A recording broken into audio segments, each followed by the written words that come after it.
है। जो extra nucleotide add हुआ वो ब्लू कलर से है, तो ये जो ब्लू कलर वाला न्यूक्लियोटाइड वो एक्स्ट्रा ऐड हुआ, और जे पर भी एक्स्ट्रा ऐड हुआ। तो ये क्या कहलाता है? ये पी न्यूक्लियोटाइड एडिशन कहलाता है। और इस पी न्यूक्लियोटाइड एडिशन की वजह से, क्योंकि पैलिंड्रोमिक सीक्वेंस बना ये एडिशन के बाद, ये दोनों डबल स्ट्रैंडेड पैलिंड्रोमिक सीक्वेंस है, ये पहले पी साइड न्यूक्लियोटाइड एडिशन की वजह से एक्स्ट्रा डाइवर्सिटी जनरेट हुआ। ओके, ये भी एक फैक्टर डाइवर्सिटी को कंट्रीब्यूट करता है। ओके, समझ गए? अब ये ब्लंट एंड क्रिएट होने के बाद डीएनए लाइगेज जो है इसको सील कर देगा दोनों स्ट्रैंड को। ओके, अब ये कंटिन्यूअस स्ट्रैंड बन गया ये पूरा, and continuous VJ segments these are. समझ गए दीपा क्या हुआ था लूप में? Yes sir, yes sir.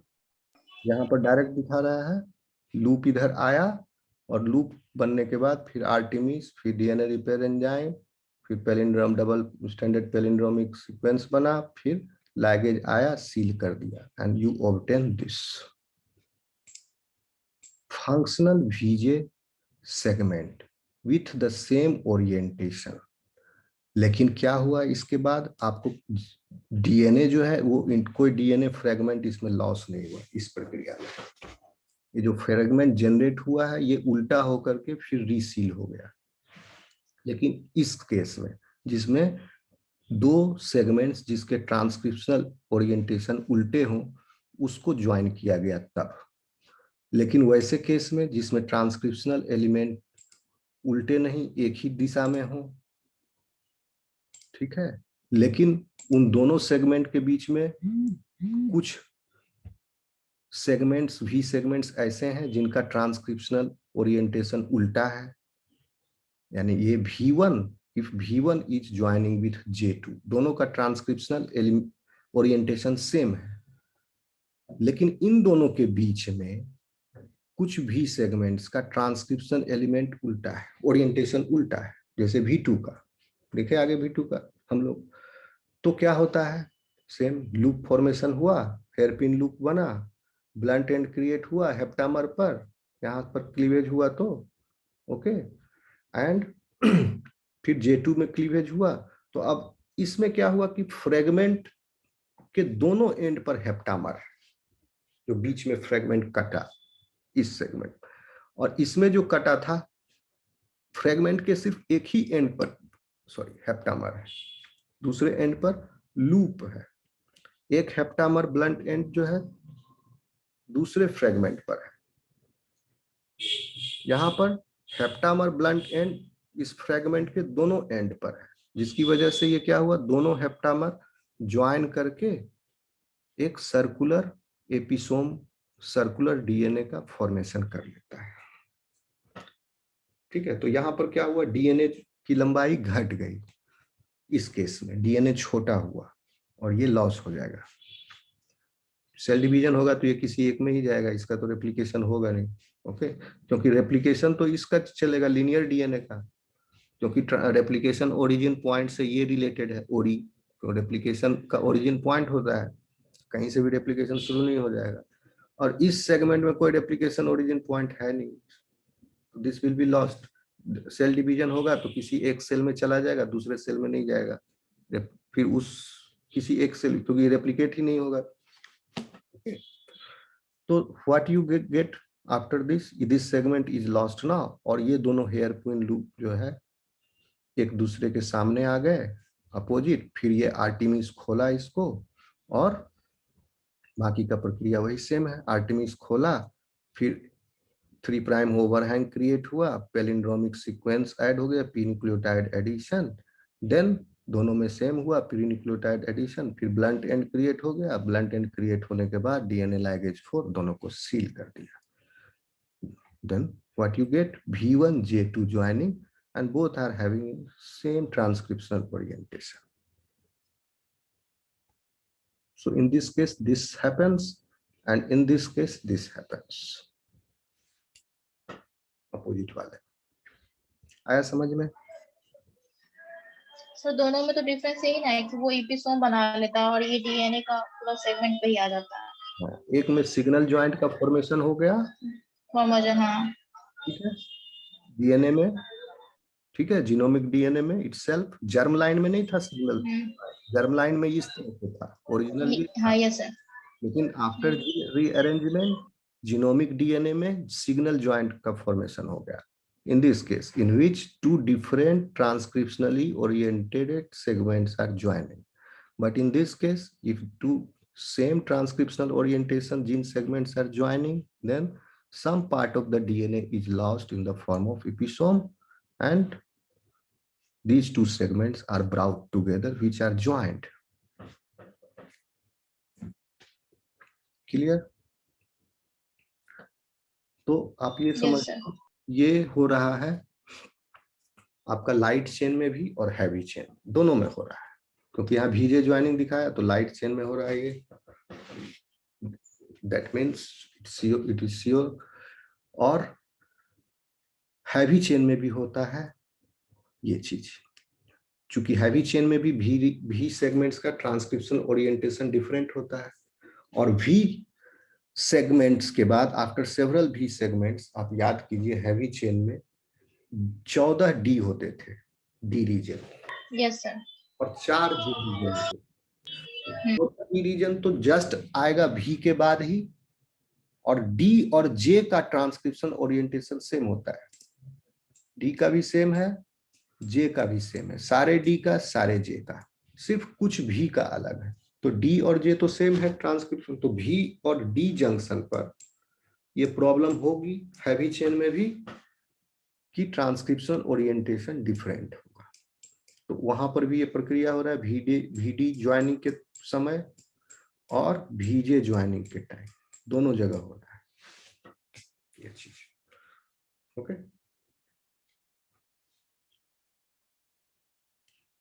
कुछ पूछना है? डीजे में कोई प्रॉब्लम नहीं होगा ना सर, बस ये वी और डी में होगा क्योंकि वेरिएबल रीजन अपोजिट भी है। डीजे में, डीजे के बीच में ज्वाइनिंग एक्सप्लेन किए हुए हैं, यहाँ पर टीडीटी, एक्सोन्यूक्लियेज, ये सब भी इन्वॉल्व है, 2 एक्स्ट्रा मैकेनिज्म है यहाँ पर हैवी चेन में। मींस सेम रहेगा, सेम मैकेनिज्म ही होगा आगे। हाँ, mechanism plus 2 extra mechanism. Light chain में फिर से करा देते हैं, लाइट चेन में छोटा कर देता हूँ, लाइट चेन में ये सारा प्रक्रिया हो रहा है स्टेप 1 से 7 तक, सुबह के क्लास में एक्सप्लेन कर दिए, ठीक है।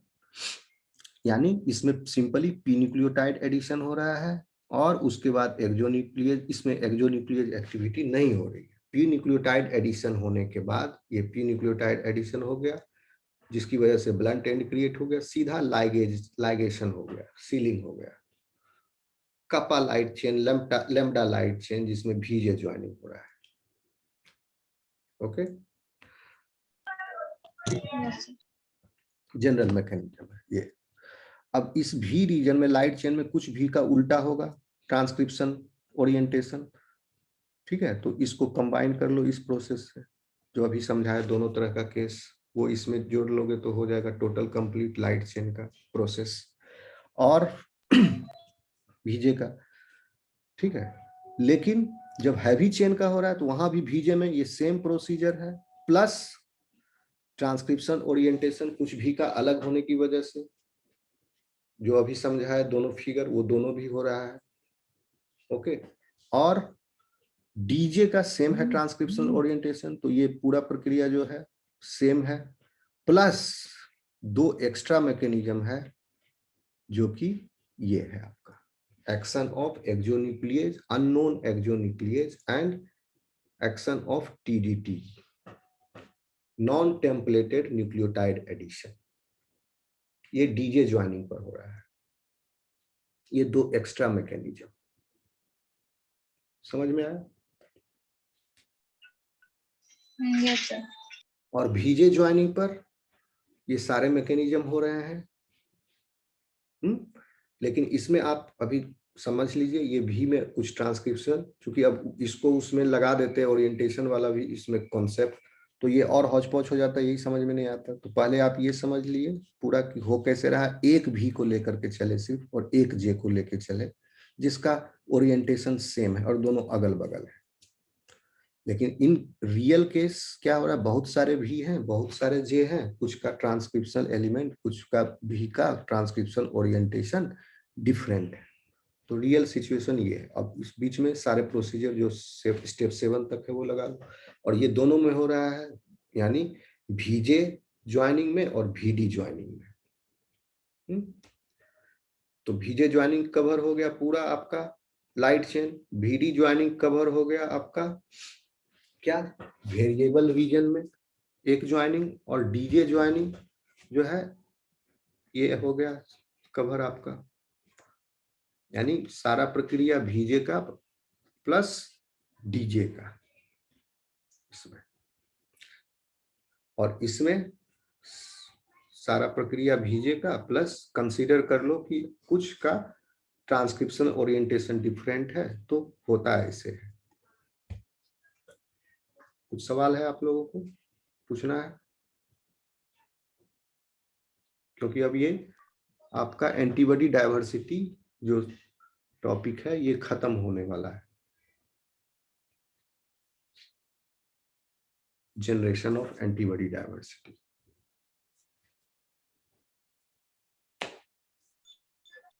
Any sir question? वो सर नहीं पूछना है। लास्ट डायग्राम में वो सर्कुलर होके वो लॉस्ट हो जाता है। हाँ, सर्कुलर होकर लॉस हो जाएगा। इसका रेप्लिकेट, क्योंकि डॉटर सेल बनेगा तो इसको भी रेप्लिकेट होना पड़ेगा ना, तब ना दोनों में बटेगा एक एक सर्कल दोनों सेल में। क्या जरूरत है, ये इसके Yes, sir. कहीं रेप्लिकेशन का ओरिजिन है ही नहीं, क्योंकि एक ये सिंगल सर्कुलर डीएनए है, तो इसका अपना रेप्लिकेशन का ओरिजिन होना चाहिए जो इसी सीक्वेंस में छिपा रहता है। ये पूरा क्रोमोसोमल लीनियर डीएनए है, बहुत लंबा है, पूरा क्रोमोसोम है, और एक क्रोमोसोम पर यूकैरियोट्स में बहुत सारे रेप्लिकेशन ओरिजिन होते हैं यूकैरियोट्स में। प्रोकैरियोट्स में सिर्फ, जैसे ई कोलाई है उसमें सर्कुलर डीएनए होता है, तो यू कोलाई में रेप्लिकेशन ओरिजिन सिर्फ एक होते हैं। ठीक है, उसका नाम आप लोग को याद आ जाएगा, ओरी सी ओरी बोलते थे, यस ओरिजिन, ओरी सी या कुछ ऐसे हम बोल रहे हैं। ओरिजिन, एक ओरिजिन है रेप्लिकेशन ओरिजिन पॉइंट, वहां से दोनों डायरेक्शन में रेप्लिकेशन फोर्क होता है, दोनों मीट करके एक सर्कुलर डीएनए फिनिश। तो इसमें कहीं रेप्लिकेशन ओरिजिन है तो इसका रेप्लिकेशन होगा कैसे? तो जब होगा नहीं, तो जब एक सेल से दो सेल बनेगा तो किसी एक सेल में ये जाएगा, दूसरे में नहीं जाएगा। फिर उस जिस सेल में जाएगा उसका जब एक से दो बनेगा तो उसमें भी किसी एक में नहीं जाएगा, किसी एक में जाएगा। तो इस तरह से पेरेंट जो उसका दादा सेल चला, ऊपर से बहुत सारे डॉटर सेल्स बने, हंड्रेड्स ऑफ डॉटर सेल, तो उसमें किसी एक सेल में ही रहेगा। बाद में इसको क्या होगा कि साइटोप्लाज्मिक न्यूक्लियेज जो है इसको तब तक इसको च्यू करके डिस्ट्रॉय कर देगा, इसका कोई फंक्शन नहीं। या देखेंगे आगे कहीं लिखा हो इसका कुछ फंक्शन, बट डोंट नो, इसका कोई फंक्शन नहीं है। Okay,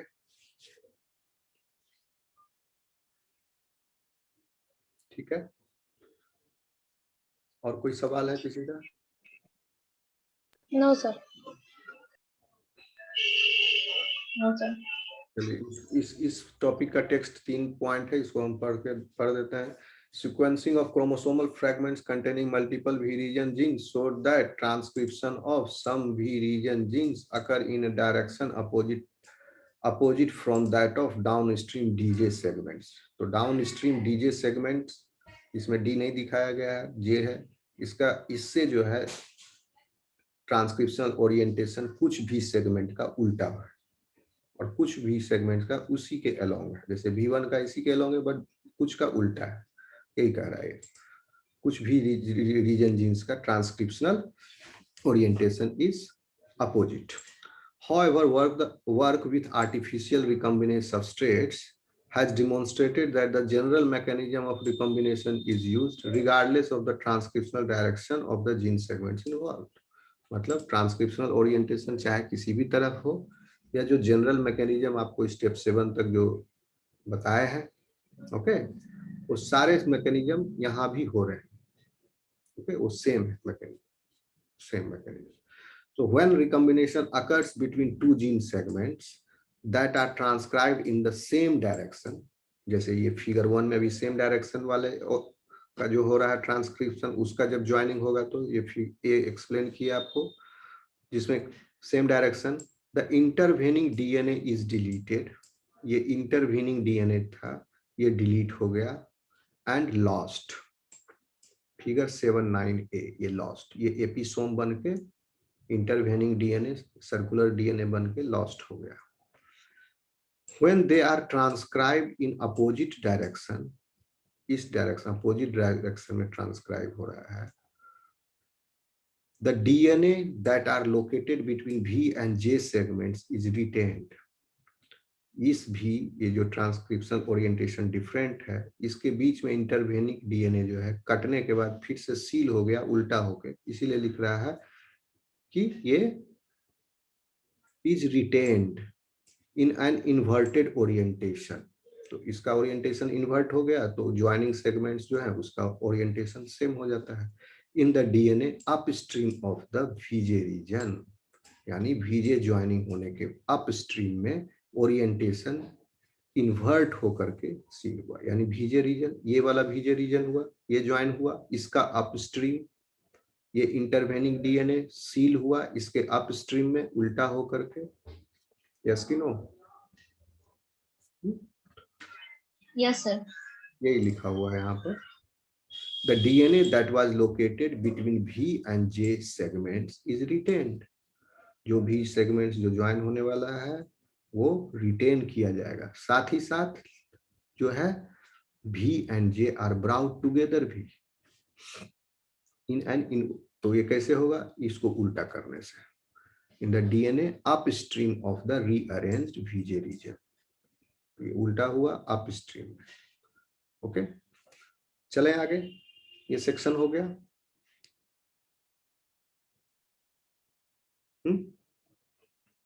yes sir. Yes yes sir. कोई सवाल है तो यहाँ तक? बहुत सिंपल है, अब ये खत्म हो जाएगा टॉपिक, एक पैरा रह गया बस। चलो, अब सवाल उठता है कि ये antibody diversity in naive B cell कैसे जनरेट हुआ, क्योंकि नाइव बी सेल क्या है, मैच्योर बी सेल्स, और इसमें जीन रीअरेंजमेंट हो चुका है, और नाइव बी सेल्स जो है बी सेल रिसेप्टर होते हैं इसके ऊपर, और वो रिसेप्टर का जीन प्रोटीन जो है उसका जीन कहाँ है, यही VJ रीअरेंजमेंट से वो प्रोटीन तैयार हुआ है, और वो अभी सेल सरफेस पर एक्सप्रेस्ड है। तो डिफरेंट तरह के VJ सेगमेंट्स ओरिएंटेशन सब जो है डिफरेंट कॉम्बिनेशंस के जनरेट होंगे, और कितने तरह के कॉम्बिनेशंस आर पॉसिबल वही एक्सप्लेन किया है इसमें। और उस कॉम्बिनेशन की सर ये ने बी सेल है तो ये तो अब स्प्लीन में ना होगा, फिर ये तो मैच्योर हो गया क्योंकि। हाँ, मैच्योर हो गया, नाइव बी सेल स्प्लीन में मैच्योर होकर के लिम्फ नोड में देगा स्प्लीन से निकलने के बाद, ठीक है। लेकिन वहां पर भी स्प्लीन से निकला तो वहां पर बी सेल रिसेप्टर है, क्योंकि वहां निगेटिव सिलेक्शन हुआ था ना इस कंप्लीट हुआ प्रोसेस। ये बी सेल रिसेप्टर का जो वो बोन मैरो स्टेज डेवलपमेंट में ही वो रीअरेंज हो गए थे। बोन मैरो से जब निकला उससे पहले तक वो सारे जीन रीअरेंज हो चुके हैं, उसके बाद निगेटिव सिलेक्शन हो रहा है, ठीक है। यस। तो कहने का मतलब यह है नाइव बी सेल के पास पूरा अपना प्रोसेस्ड जीन है जिसका वो रिसेप्टर एक्सप्रेस कर रहा है। So this description of the complex and sophisticated apparatus by which Ig genes are created allowed us to understand how such an immensely diverse antibody repertoire can be generated from a finite amount of genetic material. Finite amount of genetic material है जिससे infinite amount of और एक बहुत ही immensely diverse variety of antibody repertoire generate होता है। Finite amount क्यों है, क्योंकि माउस का आपको पता है कपा चेन में कितना भी सेगमेंट्स था 91, ओके। जे सेगमेंट्स कितने थे फंक्शनल 4, ओके। कांस्टेंट रीजन तो 1 था, तो ये तो फाइनाइट अमाउंट ही हुआ, 91 4 और 1 इतने सेगमेंट्स हो गए, ओके। लेम्डा में क्या था 3 फंक्शनल भी और 3 फंक्शनल सीजे पेयर, इतने सेगमेंट्स थे। और हैवी चेन में कितना था, ये माउस का बता रहे हैं, बोल रहे हैं सब, क्योंकि अभी इसमें ह्यूमन का डाइवर्सिटी कैलकुलेट किया है इस बुक में। तो उस पर हम आएंगे, पहले माउस का समझ। और माउस का हैवी चेन में कितना भी सेगमेंट था? 101 भी सेगमेंट था, 101 ठीक है। यस डी कितना था? 14 था। और जे कितना यस था? सर 4 थे। 4 और सी कितना था? 8 था, ठीक है। ये तो finite amount of genetic material हुआ, ठीक है। लेकिन एंटीबॉडी डाइवर्सिटी में हम अभी सी रीजन को इंक्लूड नहीं कर रहे हैं। डाइवर्सिटी तो आ रहा है VDJ के रिकॉम्बिनेशन से, ओके। तो अब देखिए VDJ रिकॉम्बिनेशन की वजह से कितने डिफरेंट तरह के एंटीबॉडी जनरेट हो सकते हैं, ओके। तो अभी सर डी क्यों शो नहीं होता है सर फिगर में? ये नीचे वाले फिगर में भी नहीं है। इसमें VJ ज्वाइनिंग दिखाया है, तो ये हो गया लाइट चेन का। लाइट चेन में डी रीजन नहीं होता है ना। D reason is only present in the आपको हैवी चेन। है। आपको फिर से दिखा देते हैं, बहुत पहले का लेक्चर में आप ये थोड़ा सा जी राइज कर लो, दिखा देते हैं। सी जी सर, हाँ पता है। Figure कपा light chain,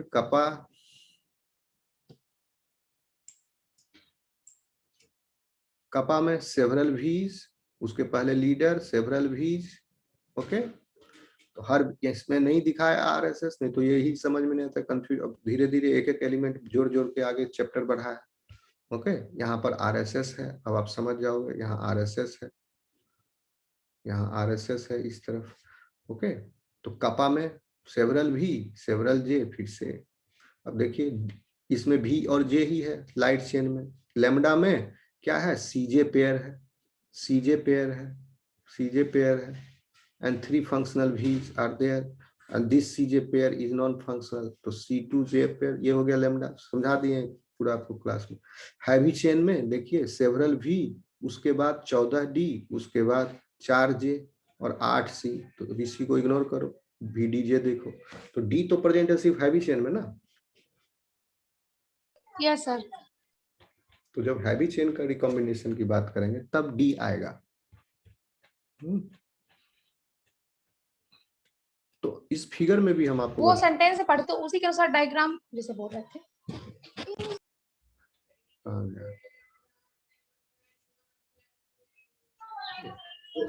sir VJ तो दोनों में कॉम्बिनेशन तो मतलब सेम ही है ना, बस D का डिफरेंस हो जाता है। हाँ, तो यहाँ पर अगर D लगा दो आप, ठीक है, तो इस वही हो गया, हैवी चेन में VD रिकॉम्बिनेशन हो रहा है।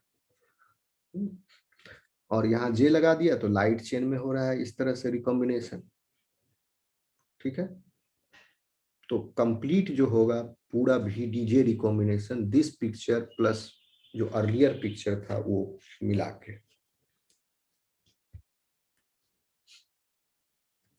तो थोड़ा सा आप लोग स्टडी करोगे। अभी हम आपको एंटीबॉडी डाइवर्सिटी लास्ट कंक्लूड करने वाले हैं।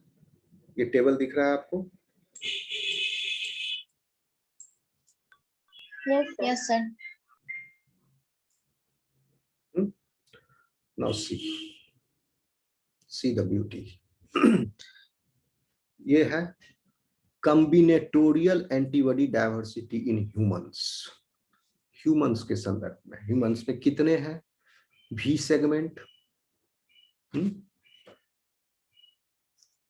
हैवी चेन में V है 41 एस्टिमेटेड फंक्शनल ह्यूमन में, और कपा चेन का V सेगमेंट 41 है, लेमडा चेन का V सेगमेंट 33 है ह्यूमंस में।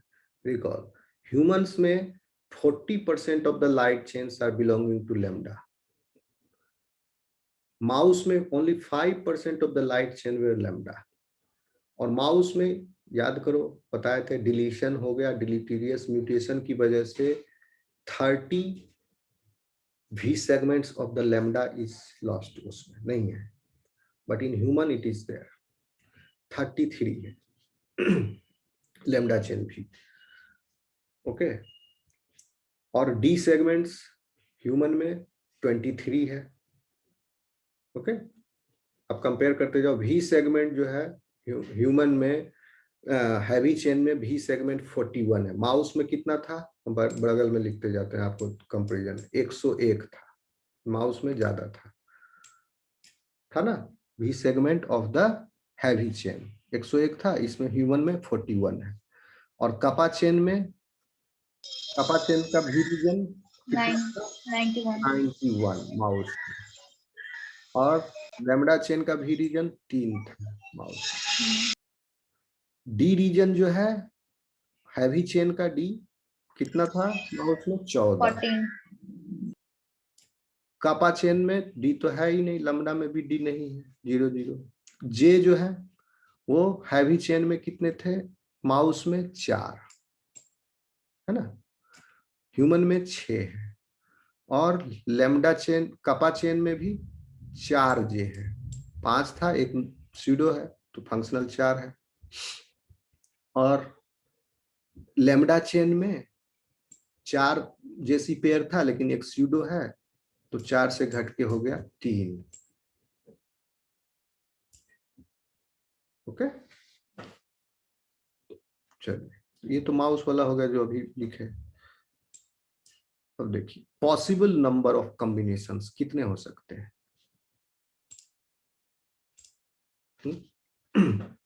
अब आपको इसको पहले एक एक चेन का देख लीजिए, कितने तरह के हैवी चेन बन सकते हैं। एक हैवी चेन बनने में क्या होगा, VDJ का रिकॉम्बिनेशन होगा। कितने तरह के VDJ रिकॉम्बिनेशन बन सकते हैं, माउस में कैलकुलेट किए थे हम लोग, 101 गुना 14 गुना 4, माउस में कितना आ रहा था, 5656 की संख्या आ रही थी, यस सर। 5656 तरह के VDJ रिकॉम्बिनेशन माउस में बन सकते हैं। तो ह्यूमन में कैलकुलेट कर लीजिए कितना तरह का बन सकता है, 5658। क्यों, 41 गुना 23 गुना 6, तो ह्यूमन में 5658 तरह के VDJ कॉम्बिनेशंस बन सकते हैं। VDJ सीक्वेंसेस सब अलग अलग तरह का, 5658। ओके, ये तो वेराइटी हो गया हैवी चेन का। अब कपा चेन का वेराइटी देखिए कितना हुआ, माउस में जो कैलकुलेट 364, यहाँ पर कितना हुआ, 41 गुना 5 205। तो कपा चेन है 205 तरह के। और लैम्डा चेन जो है कितना तरह का हो गया, माउस में 9 तरह का, 9, और इसमें जो है 165 तरह का ह्यूमन में। अब चूंकि एंटीबॉडी, आप रिकॉल कीजिए structure, there are 2 identical heavy chains and 2 identical light chains are present. Okay, यानी एक एंटीबॉडी मॉलिक्यूल में है,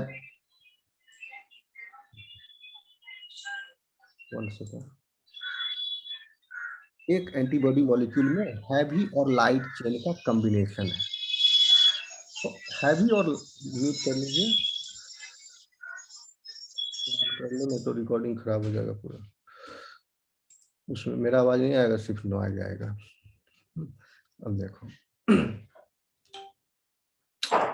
बार बार क्यों आ रहा है।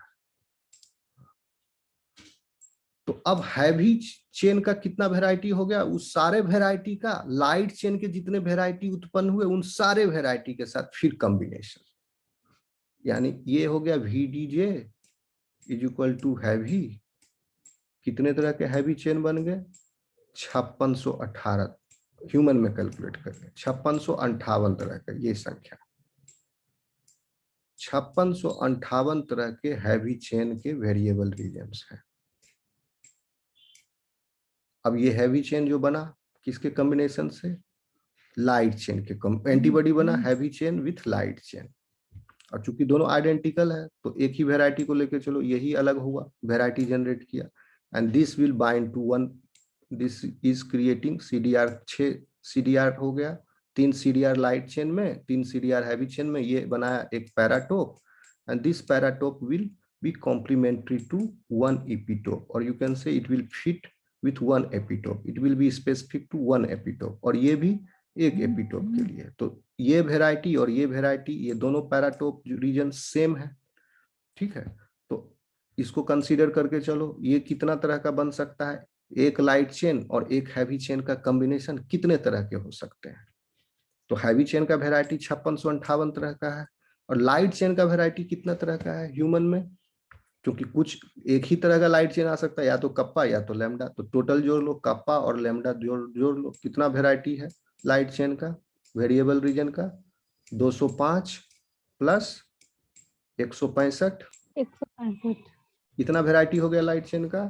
कोई एक ही रहेगा ना, या तो कपा रहेगा या तो लैम्डा रहेगा। तो टोटल वेराइटी तो हो गया टोटल कितना, 370। ये हो गए लाइट चेन के वेराइटी। यानी लाइट चेन जिसमें वीजे कॉम्बिनेशन है, 370 तरह के वीजे कॉम्बिनेशंस उपलब्ध है अभी।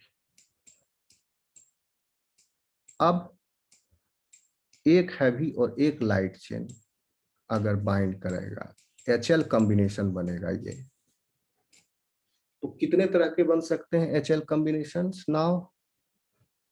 इतना तरह का 5658 तरह का H है, 370 तरह का L है। तो आप इसको गुना कर दो, फिर 5658। फिर वहां पे तो क्या हुआ है, हाँ सही। 2.09 into 10 to the power 6. You will obtain this number. More than 2 million varieties of combination of heavy and light chain. अब आ गया ये डाइवर्सिटी आपको 2 मिलियन, लेकिन ये भी बहुत कम है, मिटा दें इसको। Yes sir. ठीक है ना, तो ये 2 मिलियन तरह का, लेकिन एक्चुअल में एंटीबॉडी डाइवर्सिटी जो है इससे कहीं ज्यादा होता है, इससे भी कहीं ज्यादा होता है। तो एक्स्ट्रा डाइवर्सिटी अब ऐड हो आ रहा है। ये तो डायरेक्ट हो गया कॉम्बिनेटोरियल डाइवर्सिटी, और कितने तरह के भी बने डी। अब आप याद कीजिए, आपको बताए थे पी न्यूक्लियोटाइड एडिशन से क्या हुआ था, लेंथ बढ़ गया था डीएनए का कि नहीं, पीछे के फिगर में किसका, Yes sir. भी रीजन में भी हुआ था पी न्यूक्लियोटाइड एडिशन, जे में भी हुआ था, और डी में भी हो रहा है। तो पी न्यूक्लियोटाइड एडिशन हुआ, एक प्रक्रिया तो वो है जिससे कि वेरी आया। फिर हैवी चेन में देखे थे हम लोग एक्सोन्यूक्लियेज एक्टिविटी, जिससे न्यूक्लियस कम हो गया था डी रीजन में, that will be the second factor again. और third factor the action of TdT enzyme N nucleotide addition, उससे भी डाइवर्सिटी जनरेट हो गया। तो ये 3 मैकेनिज्म और मिल करके टोटल जो है इसका billions of varieties of possible B cell receptor are generated। उसके बाद फिर अब आपको हम बी सेल डेवलपमेंट पढ़ाए हैं, अभी बी सेल एक्टिवेशन और बी सेल डिफरेंशिएशन बाकी है। बी सेल एक्टिवेशन के दौरान फिर एंटीबॉडी डाइवर्सिटी जनरेट होता है, सेकेंडरी एंटीबॉडी डाइवर्सिटी।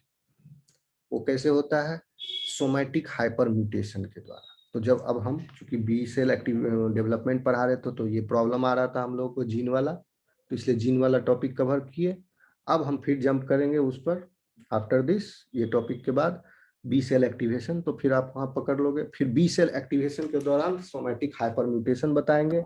वहां पर क्या होता है कि टी सेल के हेल्प से, टी सेल एंटीजन प्रोसेस करके बी सेल रिसेप्टर को दिया। यहाँ इस स्टेज पर बी सेल रिसेप्टर जो है उसका एफिनिटी जो है एंटीजन के साथ है, एफिनिटी तो है, मतलब दे आर बाइंडिंग, एंटीजन और एंटीबॉडी बाइंडिंग तो हो रहा है, but affinity is not that much strong, binding जो है वीक है। तो इस वीक बाइंडिंग को स्ट्रॉन्ग बाइंडिंग करने के लिए, एफिनिटी और ज्यादा बढ़ाने के लिए ये होता है सोमैटिक हाइपर म्यूटेशन। तो इसमें फिर एफिनिटी बढ़ जाती है, प्रक्रिया का नाम affinity maturation. At the end of somatic hyper mutation what you gate, affinity maturation. तो ये आप देखेंगे। उसके बाद फिर क्लास स्विचिंग भी होती है, उससे फिर डाइवर्सिटी जनरेट हुआ। तो सब मिला के ये तो सीधा सीधी देख लिए कम्बिटोरियल डाइवर्सिटी। इसमें डाइवर्सिटी ऐड होगा, P nucleotide addition, N nucleotide addition, exonuclease activity, और फिर बाद में अब तो नाइफ बी बन गया। नाइफ बी के बाद जब एक्टिवेशन होगा कहाँ, लिम्फ नोड में। कब, एंटीजन जब अंदर आएगा तब। कैसे, एंटीजन प्रेजेंटिंग सेल पहले एंटीजन को कैप्चर करेगा, प्रोसेस करेगा, टी सेल रिसेप्टर को प्रेजेंट करेगा, टी सेल एंटीजन के साथ इंटरेक्ट करेगा, फिर टी सेल इस एंटीजन को प्रेजेंट करके देगा बी सेल को, तब बी सेल एक्टिवेट होगा। ओके, तो अब बी सेल एक्टिवेट होने के बाद, सोमैटिक हाइपरम्यूटेशन के बाद फिर बी सेल, क्योंकि अभी तक रिसेप्टर पर एक्सप्रेस हो रहा था, वहां एफिनिटी जो है एंटीजन के साथ कम है। जब सिक्रिटरी फेज में आया सोमैटिक हाइपरम्यूटेशन होने के बाद, तो अब जब एंटीबॉडी, अब रिसेप्टर प्लाज्मा सेल बन गया, डिफरेंशिएशन हो गया, ठीक है, रिसेप्टर का एफिनिटी कम था, अब रिसेप्टर नहीं हो रहा है, प्लाज्मा सेल स्मूथ है, रिसेप्टर नहीं है बी सेल रिसेप्टर उस पर, तो जो अब बी सेल का रिसेप्टर जो है उसी से मिलता जुलता एंटीबॉडी का जो सिक्रीट हो रहा है वो भी है, लेकिन एंटीबॉडी का variable region is little bit different from the receptor का वेरिएबल रीजन, क्योंकि वो सोमैटिक हाइपरम्यूटेशन के द्वारा उसको फाइन एडजस्टमेंट कर दिया गया ताकि ये अच्छे से फिट हो जाए एंटीजन पे। पहले भी फिट हो रहा था, थोड़ा बहुत हो रहा था, लेकिन अब उसको फाइन एडजस्टमेंट हुआ। अब वो now this is effectively binding the antigen at the secretory stage. वो होता है सोमैटिक हाइपरम्यूटेशन के बाद। यहां तक समझ में आया आपको? कुछ पूछना है? सर इतना सब प्रोसेस में कितना टाइम लग जाता है? कितना टाइम लगता है? आपको सीखने में जितना टाइम लगा, अब पूरा जिंदगी लग जाएगा सीखने में। ये सब होता है बस कुछ ही दिन में। ओके, इनेट प्रोसेस तो तुरंत स्टार्ट हो गया, जैसे ही इंजुरी हुआ, जैसे इन्फेक्शन हुआ, इनेट प्रक्रिया तो तुरंत स्टार्ट हो गया। अभी ये क्या है, ये सब एक्वायर्ड इम्यूनिटी का पार्ट है। Acquired. Yes, sir. ठीक है, तो बी सेल रिसेप्टर तो पहले से बन के तैयार है ना, ऑलरेडी बन के तैयार है, लिम्फ नोड में रखा हुआ है। आपको हम बताया yes sir. Every day millions of naive B cells come out of your bone marrow, millions of, every day millions of varieties of B cells, सब में जीन रीअरेंजमेंट होकर बोन मैरो से निकल रहा है और वो स्प्लीन में जा रहा है, स्प्लीन से भी मिलियंस ऑफ पर डे निकल रहे हैं और वो लिम्फ नोड में जा रहे हैं, और लिम्फ नोड में जो जा रहे हैं उसमें से भी जो एंटीजन से लड़ रहे हैं वो भी पर day millions of them are getting sacrificed, वो सब एक्टिवेट भी हो रहे हैं, प्लाज्मा भी बन रहे हैं, एंटीबॉडी भी प्रोड्यूस कर रहा है। Every time in your body कुछ ना कुछ एंटीजेनिक चैलेंज है ही, उसके अगेंस्ट एंटीबॉडी प्रोड्यूस हो रहा है। ये सब प्रक्रिया, तो पहले जो है बी सेल एक्टिवेट होने में और डिफरेंशिएट होने में 1 हफ्ता का समय लग जाता है। इसीलिए आगे हम बढ़ेंगे primary immune response, secondary immune response जो है, प्राइमरी इम्यून रिस्पॉन्स में adaptive immunity appears after 1 week, क्योंकि नाइव बी सेल तो पहले से बना हुआ ही है, लेकिन बी सेल को एक्टिवेट